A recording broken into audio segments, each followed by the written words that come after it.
성경 맥잡기 14강 민수기 15장에서 21장까지입니다. 민수기 15장 민심 오너에게. 민수기 15장은 출애굽기, 레위기, 신명기 등과 중복되는 부분이 일부 있어 이와 구별되도록 민수기의 앞글자 민을 넣어 장 제목을 민심 오너 하나님에게로 정했습니다. 가나안 땅에 들어가서 민심 곧 백성들의 마음이 하나님께 향하도록 하는 규례입니다. 소제와 전제 및 화제 규례, 첫 소산의 거제, 회중과 개인의 속죄 규례, 안식일 사수, 그리고 여호와의 계명을 기억하고 준행하도록 하기 위해 옷단 귀에 술을 만들어 달게 한 내용입니다. 민수기 16장 시리에 유혹당한 고라 일당, 고라와 다단, 아비람, 오니, 시류 곧 육신의 일에 사로잡혀 당을 지어 모세와 아론의 지휘권에 도전하는 사건. 하나님께서 이를 하나님께 도전하는 행위로 보고 그 일당과 그 가족 모두를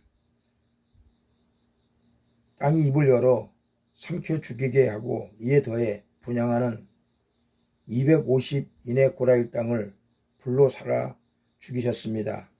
하나님의 세우신 권위에 따르도록 경계를 삼게 한 심판이었습니다.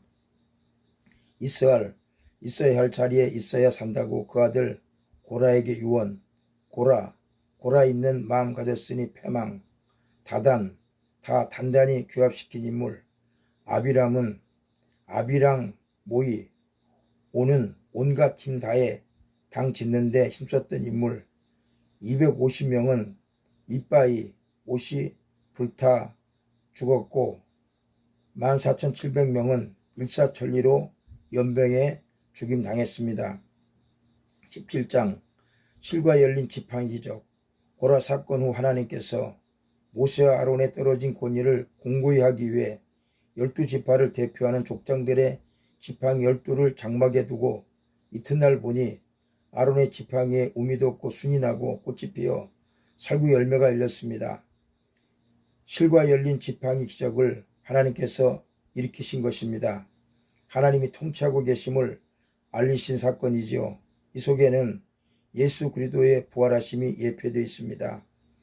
민수기 18장 민과 식별된 레위인, 출애굽기와 민수기, 신명기와 중복되는 부분이 일부 있어 이와 구별되도록 민과 식별된 레위인이라 제목 정했습니다. 하나님은 레위인들로 이스라엘 백성들과 구별된 직분을 주시고 응식, 11조 규례를 주어 하나님의 일을 전담케 하셨습니다. 민수기 19장 민심 클리닝, 민심을 클리닝 곧 깨끗게 하는 규례로 이스라엘 백성들로 부정을 깨끗게 하는데 필요한 제물을 만드는 방법과 그 제물로 죄를 깨끗게 하는 규례로 속죄주 예수 그리스도를 예표합니다. 히브리서 9장 13절 염소의 피와 황소의 피와 암송아지의 죄로 부정한 자에게 뿌려 그 육체를 정결케 하여 거룩케 하거든.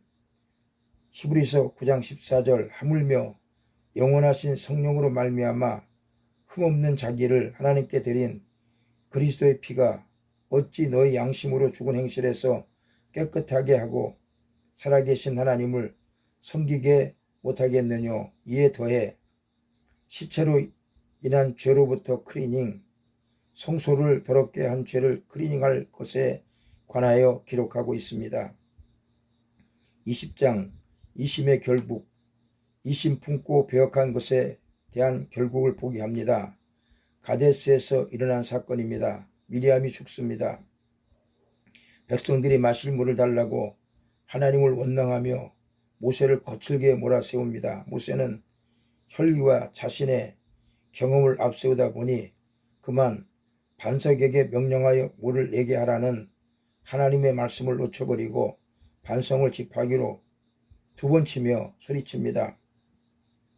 우리가 너희를 위하여 물을 내게 할 것이다. 하나님의 역사로 물이 나와 백성들은 해갈이 되었으나 하나님은 이 사건으로 모세와 아론에게 대누하며 말씀하시지요. 너희가 나를 믿지 아니하고 백성들 앞에서 나의 거룩함을 나타내지 않았으므로 너희로 이 백성들을 가나안 땅으로 인도하여 들이지 못하게 할 것이다. 이 물을 다투다라는 뜻을 가진 무리바 무리라 했습니다. 백성들은 하나님의 능력과 은혜를 마음에 두지 못하고 하나님과 모세를 원망함으로 하나님과 다투는 일이 되었고, 모세와 아론은 하나님의 이름을 내지 않고 자신들의 이름을 내고 말았으니 하나님과 다투는 격이 되고 만 것입니다. 하나님이 원하시는 마음과 다른 마음 곧 이심을 품은 것입니다. 이후 이스라엘이 에돔의 길로 통행하기를 에돔 왕에게 요청하나 에돔 왕이 거절하니 이것 또한 하나님이 원하는 마음과 다른 마음, 이심을 가진 것입니다. 이 일은 훗날 에돔의 멸망으로 이어집니다. 이 사건 후 모세와 아론은 백성을 이끌고 가데스에서 호르산에 이릅니다. 여기서 아론이 죽으니 하나님의 말씀대로 가나안 땅을 밟지 못하게 됩니다. 모세 또한 신명기서 34장에 보니 느보산에서 가나안 땅을 바라볼 뿐 들어가지 못하고 죽게 됩니다. 이심의 결국입니다. 가데스, 가드온이 쓰러져 죽은 곳, 호르산, 흐르는 눈물, 조르륵, 아론이 죽음 앞두고 광야 여정의 가매로 흐른 눈물 닦은 곳, 21장, 이 심각한 일, 아랏 왕이 아다림길에서 이스라엘을 사로잡으나 하나님께서 아랏 왕과 그 성읍까지 다 멸하게 하시니 이곳 이름이 파멸이란 뜻 가진 호르마, 하나님의 백성 치는 일이 심각한 일, 하나님이 징치하십니다. 아랏 왕, 알았다, 쳐서 사로잡자. 아다림, 오느라, 다리 꽤나 아팠을 텐데. 호르마, 흐르는 물 마시듯 점령한 아랏 왕의 성읍. 이후 이스라엘이 먹을 것과 마실 물이 없자 하나님과 모세 원망, 하나님의 능력, 은혜 쉽게 잊어버리니 이 심각한 일입니다.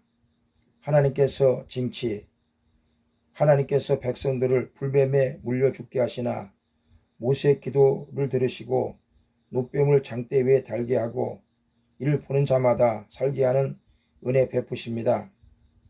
이 사건은 예수님의 증거에 의해 예수님께서 십자가에 달리실 것을 예표한 사건이라 밝혀집니다. 요한복음 3장 13절, 모세가 광야에서 뱀을 든 것 같이 인자도 들려하리니.